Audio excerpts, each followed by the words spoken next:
வணக்கம். கலைச்செல்வி சாமுவேல், வழக்கறிஞர். கணவன் மனைவி பிரிவுக்கான காரணங்கள்ல பெரும்பாலானோர் சொல்ற ஒரு விஷயம், எங்களுக்குள்ள கம்பேட்டபிலிட்டி இல்ல, எல்லாத்துலயும் எங்களுக்குள்ள டிஃபரன்ஸ் ஆஃப் ஒப்பீனியன், நாங்கள் இருவரும் இருவேறு துருவங்கள், ஒரு உரைக்குள்ள ரெண்டு கத்தி இருக்க முடியாது, எங்களுக்குள்ள ஏணி வச்சாலும் எட்டாது என்பதாக இருக்கிறது. ஸோ கம்பேட்டபிலிட்டி இல்லை அப்படிங்கிறது ஒரு பெரிய குற்றச்சாட்டாக இருக்கு. உங்களுக்கு யாரு சொன்னது கணவன் மனைவி இருவரும் ஒத்த கருத்தோடு, ஒரே சிந்தனையோடு, ஒரே மாதிரியான இலக்குகள், குறிக்கோள்கள் இருப்பவர்கள்தான் ஒன்னா சேர்ந்து பயணிக்க முடியும் என்று? அப்படி இருந்தா சந்தோஷம். அதுக்காக அப்படி இருந்தா தான் ஒன்னா சேர்ந்து வாழ முடியும் என்பது தவறான வழிகாட்டுதல். நம்ம பண்ற தவறு என்ன தெரியுமா?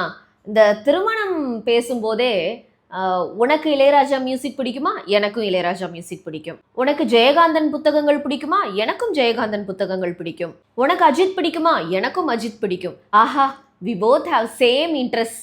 ஸோ இதுதான் கம்பேட்டபிலிட்டின்னு நினச்சிக்க வேண்டியது. ஆக்சுவலி இதெல்லாம் பொழுதுபோக்குக்கு, டைம் பாஸுக்கான விஷயம்தானே தவிர இதெல்லாம் நல்ல கம்பேட்டபிலிட்டி இருப்பதற்கான அடையாளமே கிடையாது.